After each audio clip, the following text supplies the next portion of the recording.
أشهد أن لا إله إلا الله وحده لا شريك له وأشهد أن محمدا عبده ورسوله اللهم صل على سيدنا ومولانا محمد وعلى آل سيدنا ومولانا محمد وبارك وسلم إنك حميد مجيد۔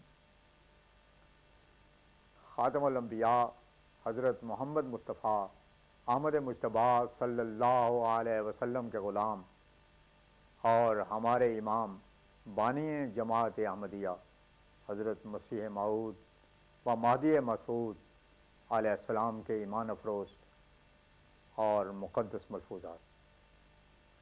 فرمایا اللہ تعالیٰ کے نزدیک اور صاحب برکات وہی شخص ہے جس کو یہ جوش حاصل ہو جائے۔ اللہ تعالیٰ چاہتا ہے کہ اس کا جلال ظاہر ہو۔ نماز میں جو سبحان ربی العظیم اور سبحان ربی الاعلیٰ کہا جاتا ہے وہ بھی خدا تعالیٰ کے جلال کے ظاہر ہونے کی تمنا ہے کہ اللہ تعالیٰ کی ایسی عظمت ہو جس کی نظیر نہ ہو۔ نماز میں تسبیح و تقدیس کرتے ہوئے یہی حالت ظاہر ہوتی ہے کہ اللہ تعالیٰ نے ترغیب دی ہے کہ تباً جوش کے ساتھ اپنے کاموں سے اور اپنی کوششوں سے دکھا دے کہ اس کی عظمت کے برخلاف کوئی شے مجھ پر غالب نہیں آ سکتی۔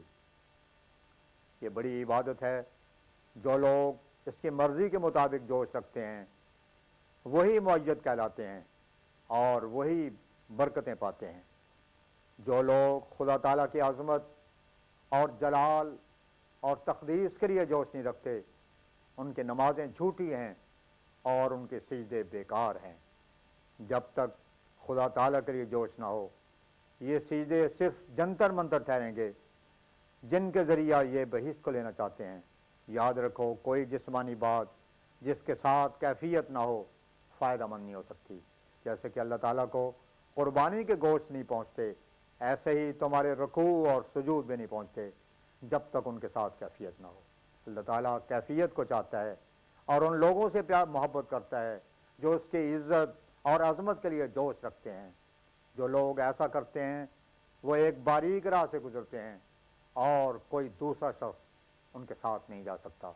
جب تک کیفیت نہ ہو انسان ترقی نہیں کر سکتا۔ گویا خدا تعالیٰ نے قسم کھائی ہے کہ جب تک اس کے لیے جوش نہ ہو کوئی لذت نہیں دے گا۔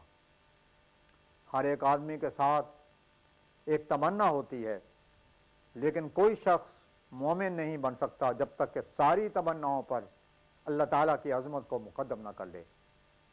ولی قریبی اور دوست کو کہتے ہیں جو دوست چاہتا ہے وہی یہ چاہتا ہے تب یہ ولی کہلاتا ہے۔ اللہ تعالیٰ فرماتا ہے ما خلقت الجن والانس الا لیعبدون۔ انسان کو چاہیے کہ وہ اللہ تعالیٰ کے لیے جوش رکھے تب وہ اپنے ابنائے جن سے بڑھ جائے گا اور خدا تعالیٰ کے مقرر بندوں میں شامل ہو جائے گا۔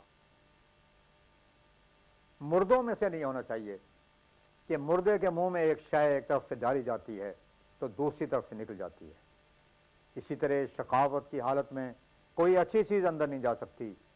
یاد رکھو کہ کوئی عبادت اور صدقہ قبول نہیں ہوتا جب تک کہ اللہ تعالیٰ کے لیے ذاتی جوش نہ ہو، جس کے ساتھ کوئی ذاتی مفائد اور منافع کے نہ ہوں، اور ایسا جوش ہو کہ خود بھی جان نہ سکے کہ یہ جوش مجھ میں کیوں ہے۔ بہت ضرورت ہے کہ ایسے لوگ بکثرت پیدا ہوں مگر سوائے اللہ تعالیٰ کے ارادے کے کچھ ہو ہی نہیں سکتا۔ اور جو لوگ اس طرح دینی خدمات میں مصروف ہوتے ہیں وہ یاد رکھیں کہ وہ خدا تعالیٰ پر کوئی احسان نہیں کرتے۔ جیسا کہ ہر ایک فصل کے کاٹنے کا وقت آ جاتا ہے اب مفاسد کے دور کر دینے کا وقت آ گیا ہے۔ تسلیس پرستی حد کو پہنچ گئی ہے۔ صادق کی توہین اور گستاخی یہاں تک کی گئی ہے۔ حضرت صلی اللہ علیہ وسلم کی قدر مکھی اور زمور جتنی بھی نہیں کی گئی زنبور سے بھی انسان ڈرتا ہے اور چیونٹی سے بھی اندیشہ کرتا ہے، لیکن حضرت نبی کریم صلی اللہ علیہ وسلم کو برا کہنے میں کوئی نہیں جھجکتا۔